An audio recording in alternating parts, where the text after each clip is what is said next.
Assalamualaikum warahmatullahi wabarakatuh. Kami dari kelompok 6 yang beranggotakan Akila Yumna, Husnul, Nur Elva, Putri Rizky, Rizka Zuliani dari kelas 11 MIPA 3 ingin mempresentasikan ketenagakerjaan. Kadin alokasikan APBN untuk tenaga kerja. Ketenagakerjaan adalah segala sesuatu yang berhubungan dengan tenaga kerja pada waktu sebelum, selama dan setelah selesai masa hubungan kerja, baik pada pekerjaan yang menghasilkan barang maupun pekerjaan berupa.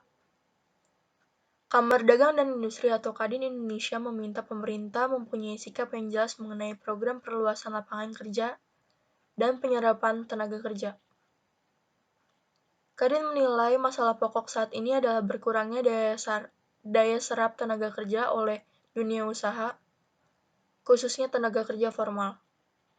Hal itu disampaikan Wakil Ketua Umum Kadin Indonesia, Haryadi B. Sukamdhani dalam Focus Group Discussion dengan tema Problematika Tenaga Kerja di Indonesia, antara aset atau beban pembangunan, di kantor Kadin, Jakarta. Haryadi meminta pemerintah agar meningkatkan efisiensi dan efektivitas anggaran pembangunan belanja negara atau APBN dengan membangun infrastruktur dan meningkatkan kualitas tenaga kerja melalui pendidikan dan pelatihan. Bonus demografi bisa menjadi beban bagi Indonesia bila kebijakan ketenagakerjaan tidak segera diubah untuk menjadikan angkatan kerja kita produktif, kata dia. Haryadi mengatakan, dengan berkurangnya penyerapan tenaga kerja formal, maka kualitas tenaga kerja juga akan berkurang dibandingkan secara keseluruhan jumlah tenaga kerja. Hal ini terlihat dari output produktivitas rendah. Menurut Haryadi, peningkatan kualitas tenaga kerja tidak dapat dilakukan oleh perusahaan sendiri. Pemerintah harus mengambil porsi yang lebih besar apalagi ada anggaran 20% APBN untuk pendidikan. Hasil penelitian United States Agency for International Development (USAID) dan Badan Perencanaan Pembangunan Nasional (Bappenas) 2013 menunjukkan produktivitas tenaga kerja di Indonesia relatif rendah, tidak sebanding dengan kenaikan unit labor cost ULC. Kata dia, secara signifikan memukul pertumbuhan industri padat karya sehingga menekan produksi. Kenaikan ULC bagi industri padat modal membuat mereka beralih menggunakan teknologi tinggi. Sektor usaha padat karya mengalami kesulitan berkembang karena faktor kebijakan pemerintah pusat dan daerah yang populis.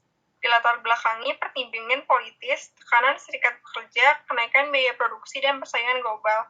Kenaikan yang sangat berpengaruh adalah upah minimum dan outsourcing, serta peraturan ketenagakerjaan lainnya yang sangat rigid, kata dia. Data BPS menunjukkan, jumlah angkatan kerja per Agustus 2013 adalah 118,19 juta, dan pengangguran terbuka sebesar 7,39 juta atau 6,25%. Pertanyaan, beberapa hal yang perlu kalian diskusikan sebagai berikut. 1. Apa permasalahan ketenagakerjaan pada bacaan di atas? Jawabannya, gaji para pekerja yang rendah mengakibatkan kualitas tenaga kerja yang rendah juga pertumbuhan lapangan kerja yang lambat. 2. Bagaimana kualitas tenaga kerja Indonesia jika dibandingkan negara lain berdasarkan bacaan di atas? Jawabannya, peningkatan tenaga kerja lambat dan tidak bisa ditingkatkan oleh perusahaan sendiri, yang mengakibatkan pemerintah harus mengambil porsi yang lebih besar.